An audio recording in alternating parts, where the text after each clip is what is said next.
સર્વને મારા જય શ્રી કૃષ્ણ. આપ સર્વેનું મારી યુટ્યુબ ચેનલમાં હાર્દિક સ્વાગત છે. આજે આપણે મહાભારતના યુદ્ધમાં યુધિષ્ઠિરનો ખેદ અને સત્ય અને અસત્યનો વિવેક વિશે સાંભળીએ. મહાભારતની કથાનો મહાત્મય સાંભળીએ તો વિડીયોને અંત સુધી જરૂરથી જોજો. અને જો ચેનલમાં નવા હોય અને ચેનલને સબસ્ક્રાઈબ ના કરી હોય તો જરૂરથી કરજો. મહાભારત આ મહાન ગ્રંથનો સંદેશ સત્ય શિવમ સુંદરમ ભગવાન શ્રી કૃષ્ણ સનાતન નૈતિક અને સત્ય તથા આધ્યાત્મિકતાના પાયા ઉપર ભારતનું સંગઠન રચવા તેમને સર્વદા પ્રયાસો કર્યા છે.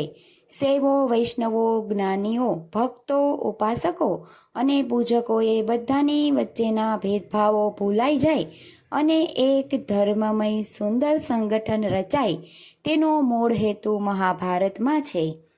મહાભારતના યુદ્ધનું નિવારણ કરવા શ્રી કૃષ્ણએ ઘણા જ પ્રયત્નો કર્યા હતા. તેઓ જાતે કૌરવોને સમજાવવા ગયા, પરંતુ આસુરી શક્તિઓના કેન્દ્ર સમાન દુર્યોધન માન્યો જ નહીં. પરિણામે 18 અક્ષૌહિણીઓ સેનાનો નાશ થયો. શ્રી કૃષ્ણએ યુધિષ્ઠિરને હસ્તિનાપુરની ગાદી ઉપર બેસાડી તેમની પાસે અશ્વમેઘ યજ્ઞ કરાવી પોતાની કલ્પના અનુસાર આદર્શ રાષ્ટ્રની સ્થાપના કરાવી. મહાભારતની કથાનો મહાત્મય. મહાભારત એક અનોખી ધાર્મિક ગ્રંથ છે. તેના ઘરમાં ન રાખવા તે ભમ્રપાત્ર છે. સત્ય નથી, તે ખોટી માન્યતા સહુમાં ફેલાય છે. તે પવિત્ર ગ્રંથ છે જેમાં પૂર્ણ પુરુષોત્તમ ભગવાન શ્રી કૃષ્ણ પોતે મુખ્ય છે. તે અપવિત્ર ગ્રંથ કેમ કહેવાય?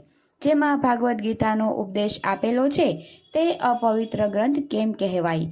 જેને ઘરમાં રાખવાથી ઝઘડાળું વાતાવરણ ઊભું થાય તે ખોટી માન્યતા છે. તેના 18 પર્વો છે. જેમાં ઘરમાં દીપ હોય તો ઘરને અજવાળું મળે છે. તે મહાભારત ગ્રંથ સર્વના જીવનમાં સત્યનો માર્ગ દર્શાવી પ્રકાશ પાથરે છે.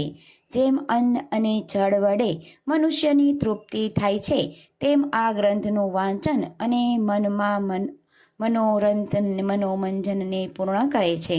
જેમ પુષ્પોની મધુર સુગંધ વડે કુલડાની મહેંદી ઉઠે છે, તેમ મહાભારતની સૂર્યકથાઓ વાંચી યુવાનો થનગની ઉઠે છે.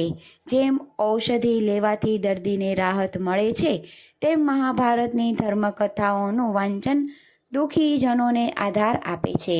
જેમ સૂરદાસની આંગળી ઝાલી કનૈયાએ માર્ગ બતાવ્યો છે, તેમ સંસારી જનોને શ્રી કૃષ્ણની ભગવદ્ ગીતા પરમ પથ બતાવે છે. આ ગ્રંથનું પઠન કરવાથી માનવીની દરેક મનોકામનાઓ પૂર્ણ થાય છે.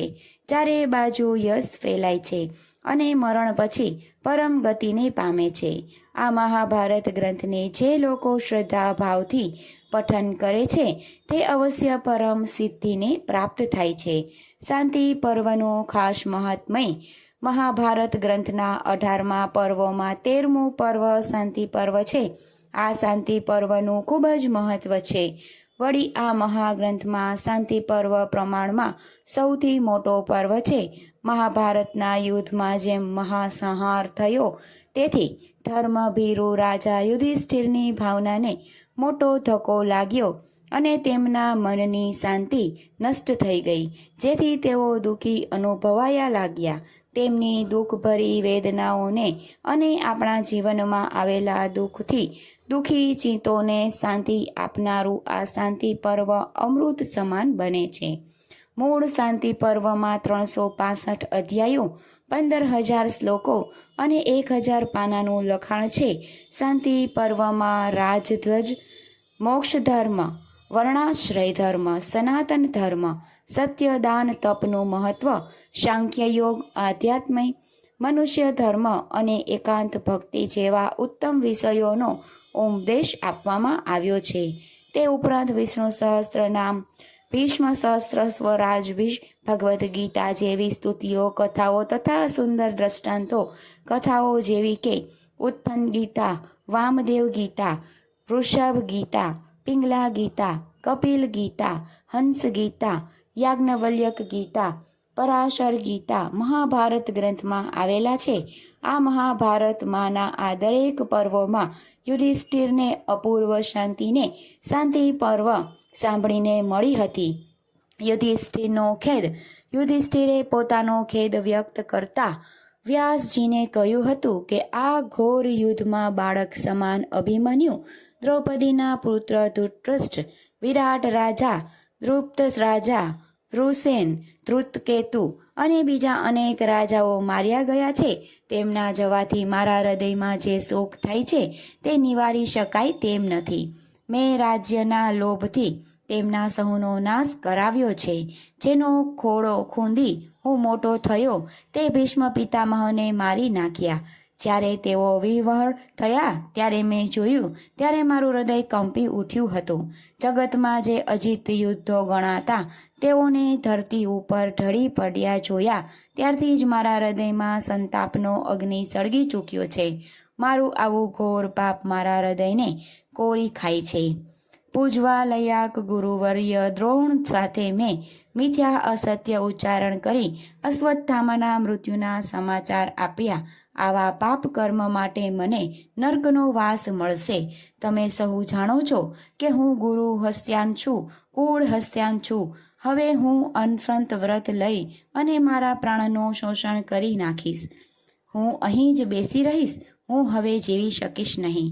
રાજા યુધિષ્ઠિરના નિરાશાપૂર્વક અને વિષાદવાળા વચનો સાંભળી મુનિ શ્રેષ્ઠ વ્યાસે કહ્યું કે આવો શોક તમને શોભતો નથી.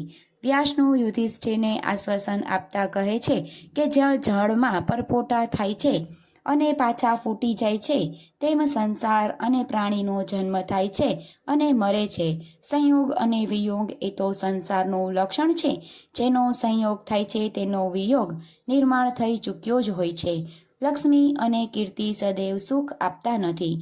માટે હે યુધિષ્ઠિર, તમને નિમિત્ત બનાવ્યા તેનો શોક કરો નહીં. હવે તમને જે કાર્ય કરવા વિધાતાએ વિધાન કર્યું છે તે કરવા માટે તમે તૈયાર થાઓ.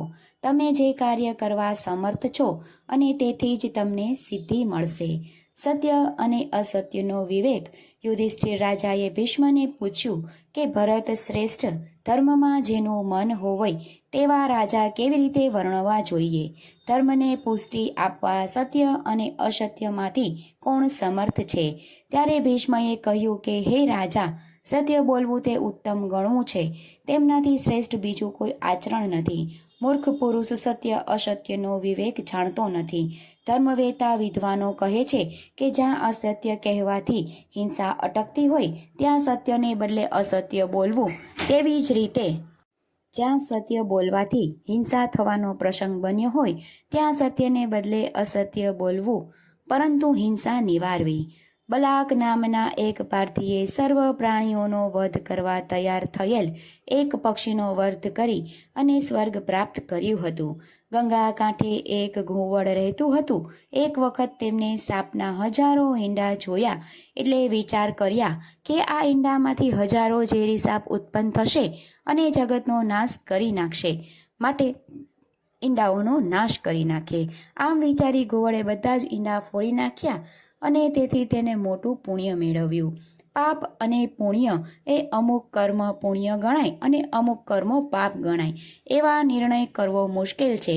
ઘણા કર્મો પાપ ગણાય તે પુણ્ય સ્વરૂપે પરિણામે બનતા હોય છે. હે રાજા, સામો મનુષ્ય આપણી સાથે જે રીતે વર્ણન કરતા રાખે તેમની સાથે આપણે પણ તેવું જ વર્તન રાખવું તે ધર્મ કહેવાય. અને જે તે કપટથી વર્તે તો તેમની સાથે કપટથી વર્તવું. જો સ્નેહથી વર્તે તો સ્નેહથી વર્તવું. આથી જ કહેવત પ્રચલિત છે, જેવા સાથે તેવા. કોઈ પણ કાર્યને બચાવવા, દુઃખ દૂર કરવા માટે કરેલું પાપ કર્મ પણ પુણ્ય બની જાય છે.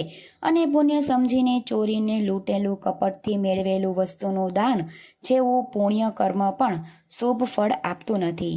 ભગવાન આપણને સહુને આ પાપ પુણ્યના ભેદથી પર કરી હંમેશા શુભ કાર્ય કરાવે અને સુંદર જીવન જીવીએ. સર્વને મારા જય શ્રી કૃષ્ણ.